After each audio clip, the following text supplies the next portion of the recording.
जितने बच्चे क्लास 12 में पढ़ते हैं प्री बोर्ड परीक्षा का पेपर देने वाले हैं बच्चों इस वर्ष, तो यहाँ पर उनके लिए आ चुका है बच्चों समान हिंदी का प्री बोर्ड परीक्षा का ओरल पेपर। हर स्कूल में बच्चों, हर स्कूल में, हर कॉलेज में यही पेपर आ रहा है बच्चों, सब जगह ये पेपर वायरल हो चुका है बच्चों।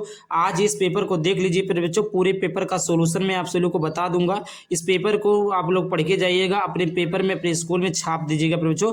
समान हिंदी का ये वायरल पेपर आप लोग तैयार करके लीजिए। तो यहाँ पर देख सकते हैं बच्चों, सबसे पहले आ जाता है यहाँ पर CD कोड 5700 का है। यहाँ पर कक्षा 12वीं का पूर्णांक आपका 100 होने वाला है, 3 घंटे का होने वाला है। यहाँ पर देखिए पहला प्रश्न क्या पूछा है बच्चों, तो यहाँ पर देखिए पहला प्रश्न पूछा हुआ है कि पहले का है सरस्वती पत्रिका के संपादक हैं। सरस्वती खंड का पहला है का है सरस्वती पत्रिका के संपादक हैं। तो सरस्वती पत्रिका के संपादक कौन है? महावीर प्रसाद द्विवेदी हैं, कि सोहन लाल हैं, कि हजारी प्रसाद द्विवेदी है, कि बालकृष्ण भट्ट है। फिर बच्चों इसका कौन सा उत्तर सही हो जाएगा बच्चों? तो इसका जो सही उत्तर हो जाएगा महावीर प्रसाद द्विवेदी। सरस्वती पत्रिका के संपादक जो है महावीर प्रसाद द्विवेदी जी हैं। दूसरा है खा नंबर का प्रश्न कि रसज्ञ रंजन कीर्ति के लेखक हैं। रसज्ञ रंजन कीर्ति के लेखक कौन है बच्चों? हजारी प्रसाद द्विवेदी जी हैं, कि महावीर प्रसाद द्विवेदी जी हैं, कि राहुल संकृत्यान है, कि भारतेंदु हरिश्चंद्र है जी। फिर बच्चों तो इसका कौन सा राइट उत्तर हो जाएगा? तो यहाँ पे देखिए रसज्ञ रंजन कीर्ति के जो लेखक हैं वो महावीर प्रसाद द्विवेदी जी हैं। उसके बाद में अगला प्रश्न है पहले का गा गद्य विधा की दृष्टि से बोलज्ञा से गंगा है। गद्य विधा की दृष्टि से बोलगा से गंगा है। तो पहला क्या है? उपन्यास है, कि दूसरा कहानी है, कि तीसरा आत्मकथा है, कि चौथा संस्मरण है। तो गद्य विधा की दृष्टि से जो आपका यहाँ पर बोलगा से गंगा है वो आपका कहानी है। क्या है बच्चों? कहानी है। इसका ऑप्शन नंबर दूसरा सही हो जाएगा। अगला यहाँ पर प्रश्न आ जाता है बच्चों, अगला प्रश्न यहाँ पर है कि हिंदी का प्रथम मौलिक उपन्यास है। हिंदी का प्रथम मौलिक उपन्यास कौन सा है? पहला है परीक्षा गुरु, दूसरा आपका है गोदान, तीसरा है चित्रलेखा, चौथा आपका गुनाहों का देवता। परीक्षा गुरु, गोदान, चित्रलेखा, गुनाहों का देवता। तो हिंदी का प्रथम मौलिक उपन्यास क्या आप बच्चों? परीक्षा गुरु है। इसका option number A is correct हो जाएगा। आगे दिया है पहले का 5वां आनंद कादम्बिनी पत्रिका के संपादक हैं। आनंद कादम्बिनी पत्रिका के संपादक कौन है बच्चों? प्रताप नारायण मिश्र जी हैं, सरदार पूर्ण सिंह जी हैं, कि बद्रीनारायण चौधरी प्रेमगंज जी हैं, या बालकृष्ण भट्ट जी हैं। तो इसका कौन सा उत्तर सही हो जाएगा बच्चों? तो बद्रीनारायण चौधरी प्रेमगंज जी है। इसका ऑप्शन नंबर तीसरा सही हो जाएगा बच्चों। तो यहाँ तक बच्चों पहले का कितना था? 5 प्रश्न था।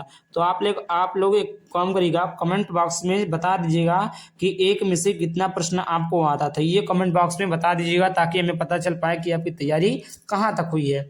आगे बात करते हैं यहाँ पर दूसरा प्रश्न। दूसरे का क्या है?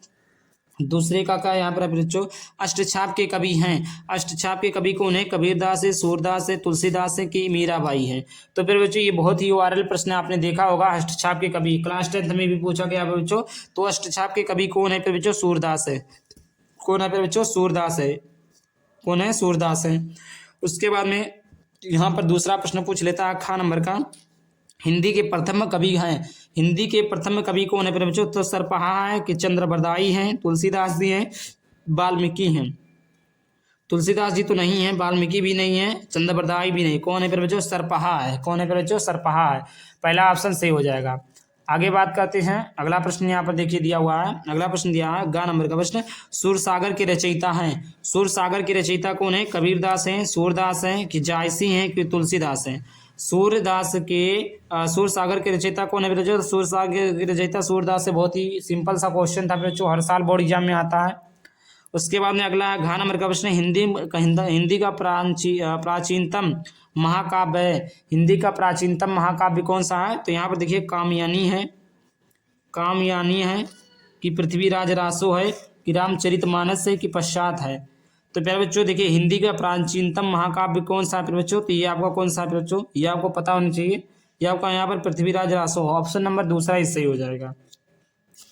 अगला प्रश्न यहाँ पर है अंगा नंबर का प्रश्न कि भारतीय ज्ञानपीठ पुरस्कार नहीं मिला, किनको नहीं मिला बच्चों? तो भारतीय ज्ञानपीठ पुरस्कार किसको नहीं मिला है? तो रामधारी सिंह दिनकर को नहीं मिला, कि सुमित्रा नंदन पंत को नहीं मिला है,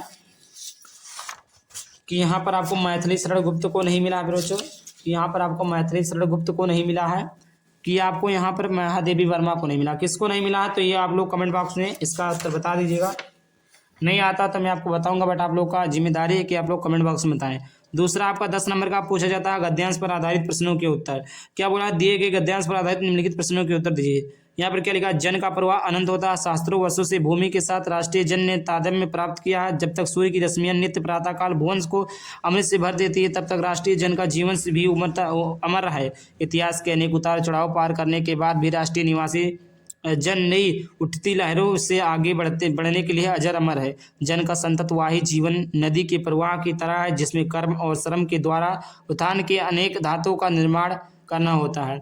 किसका प्रवाह अनंत होता है, तो जन का प्रवाह अनंत होता है। इस प्रकार यहाँ पर उत्तर लिख देंगे बच्चों। बहुत ही सिंपल क्वेश्चन पूछा जाता है बच्चों। किसका प्रवाह अनंत होता है, तो जन का प्रवाह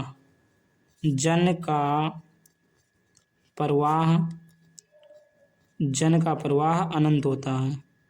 जन का प्रवाह अनंत होता है। यहाँ पर राष्ट्रीय जन का जीवन भी कब तक अमर है, तो यहाँ पर देखिए शास्त्रों वर्षों से भूमि का प्राप्त, जब तक सूर्य की रश्मियां नित्य प्रातःकाल भुवन को अमृत भर से भर देती है तब तक राष्ट्रीय जन का जीवन भी अमर है। क्या लिख देंगे, जब तक सूर्य की रश्मियां नित्य प्रातःकाल भुवन से अमृत से भर देती है तब तक राष्ट्रीय जन का अमर है। यहाँ से आप लिख देंगे पर बच्चों यहाँ तक उत्तर। जन का संततवाही जीवन किस तरह है, तो यहाँ पर देखिए जन का संततवाही जीवन नदी के प्रवाह की तरह है। यहाँ पर लिख देंगे आप, जन का संततवाही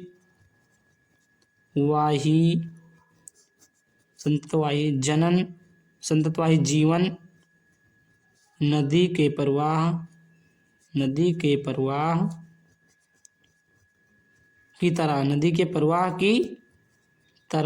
के प्रवाह की तरह रेखांकित अंश की व्याख्या, इसी रेखांकित अंश की व्याख्या कर देंगे। उपयुक्त गद्यांश के पाठ का और पाठ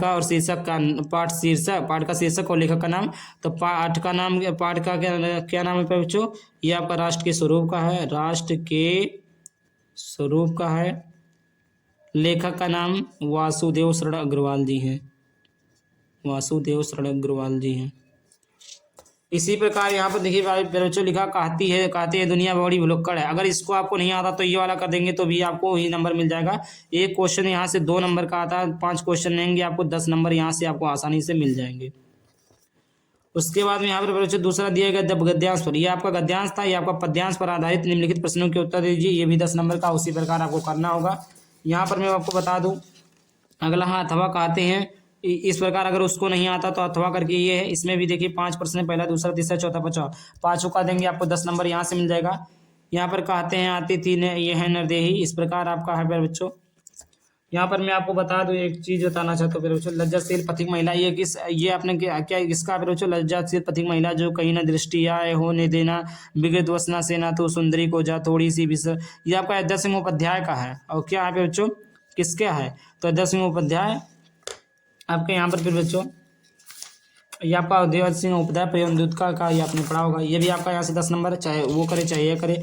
निम्नलिखित में से किसी एक लेखक का साहित्यिक परिचय देते हुए इनकी प्रमुख रचनाओं को लेकर यह अधिकतम समय सीमा शब्दों 80 शब्द 5 नंबर का आता है। तो मैंने वासुदेव शरण अग्रवाल, हजारी प्रसाद द्विवेदी और डॉक्टर APJ अब्दुल कलाम तीनों का जीवन परिचय हमने डाल दिया है। वीडियो रेगुलर वीडियो देखेंगे तभी समझ में आ गया बच्चों, तो जाइए सारा वीडियो देख लीजिए वहाँ से।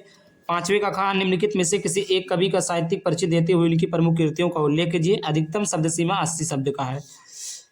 तो यहाँ पर अजय सिंह उपाध्याय, सुमित्रानंद पंत, मैथिली शरण गुप्ता, तीनों को हमने बताया, तीनों स्टार लिख लीजिए। 6 प्रश्न, 6 में से याद कर ले तो एक लेखक का एक कवि का आ जाएगा। अगला पंचलाइट अथवा ध्रुव यात्रा कहानी का सारांश लिखिए, यहाँ से 5 नंबर मिल जाएगा। शब्द से अधिकतर शब्द सीमा है। अथवा पंचलाइट अथवा बहादुर कहानी के उद्देश्य पर प्रकाश डालिए। 7वां स्वपठित खंडकाव्य के आधार पर किसी एक प्रश्न का उत्तर दीजिए। यहाँ पर बच्चों लिखा अधिकतम शब्द सीमा 80 है। यहाँ त्यागपति का लिख सकते हैं, खंडकाव्य के आधार पर किसी एक सर का या ये लिख सकते हैं, 5 नंबर मिल जाएगा। खंड खा में आ जाता है फिर बच्चों, निम्नलिखित दिए गए संस्कृत गद्यांश का संदर्भ से हिंदी में अनुवाद कीजिए। आपको संदर्भ लिखा है, इसका अनुवाद कर लेना है। 5 नंबर यहाँ से मिल जाएगा। इसमें भी आपको फिर बच्चों अथवा रहता है, अथवा नहीं लिखा लेकिन ये अथवा में है। अथवा ये आपका हाँ ये आपका है। फिर इसके बाद खा आपका दिए गए श्लोक का संदर्भ सहित अनुवाद कीजिए। दिए गए श्लोक है, ये आपका पद्यांश, एक गद्यांश, ये आपका पद्यांश है। ये फिर बच्चों अथवा है, क्या अथवा है, ये अथवा है। ये कर ले या आप ये कर ले, दोनों में से कोई एक करना है। ये आपका खा नंबर का प्रश्न, जो कि आपका ये भी 7 नंबर का अनुवाद और संदर्भ लिखना है। 9वां निम्नलिखित मुहावरों में एक लोककृतियां में से किसी एक अर्थ लिखते हुए अपने वाक्य में प्रयोग कीजिए। हाथ गागल को वार्षिक, या गागर में सागर भरना। 10वें नंबर का प्रश्न है अपठित गद्यांश से संबंधित दिए गए प्रश्नों के उत्तर दीजिए। यहाँ पर अपठित गद्यांश है बच्चों, इसको आप सभी को उत्तर देना है। यहाँ पर ये आप लोग पढ़ेंगे, इसका उत्तर इसी में मिल जाएगा। 5 नंबर का प्रश्न पूछा था 2 2 4 1 5, ये पढ़ेंगे, इसी का उत्तर देंगे। 11 नंबर का निम्नलिखित शब्दों युग्मों का सही अर्थ चयन करके लिखिए। कुल कुल कुल मिस होता है, एक वंश होता है बच्चों, एक मिस होता है, कुल मिस क्या होता है कुल मिस होता है वंश और किनारा, कुल मिस होता है समस्त और कपड़ा। तो ये आपका वंश और शीतल हो जाए। कुल का मतलब वंश होता है, कुल का मतलब शीतल होता है। इस प्रकार तरड़ी तरड़ी, तरी में सूर्य और नाव, सूर्य और चंद्रमा, नाव और स्त्री। इस प्रकार आप लोग इसका कमेंट बॉक्स में बता दीजिएगा। निम्नलिखित शब्दों में से किसी एक शब्द के लिखिए अर्थ। मित्र के शब्दों में से किसी एक शब्द के मित्र का मतलब होता है दोस्त होता है। कनक का मतलब स्वर्ण भी होता है पर बच्चों, और एक और होता है निम्नलिखित वाक्यांशों के लिए एक शब्द का चयन करके लिखिए जो पहले कभी ना हुआ हो।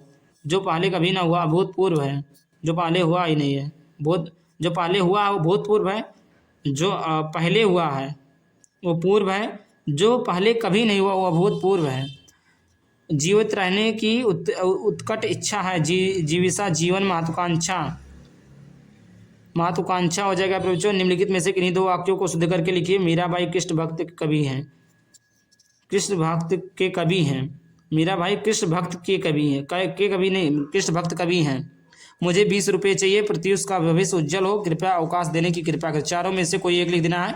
यहाँ पर देखिए श्रृंगार अथवा वीर रस का लक्षण एवं उसका एक उदाहरण लिखिए। यमक अलंकार अथवा उपमा अलंकार का लक्षण एवं उदाहरण लिखिए। सोठा चंद अथवा दोहा चंद का लक्षण उदाहरण लिखिए। 13 नंबर का अपने निकट की बैंक शाखा के प्रबंधक, यहाँ से 6 नंबर का है। अथवा करके विद्यालय के प्रबंधक को प्रवक्ता हिंदी पत्र पर कार्यभार ग्रहण करने हेतु पत्र लिखिए। 14 नंबर का प्रश्न निम्नलिखित विषयों में से किसी एक पर अपनी भाषा शैली में निबंध लिखिए। पर्यावरण प्रदूषण, वर्तमान समाज में नारी की स्थिति, प्रिय साहित्यकार, यदि मैं प्रधानमंत्री होता। मेरे बच्चों ये सारे टॉपिक को हमने पढ़ाया है, नहीं देखा तो यूट्यूब पर जाइए देखिए, चैनल को मेरे देखिए, सब्सक्राइब कीजिए, वहाँ पर वीडियो देखिए, सब कुछ पढ़ाया गया है।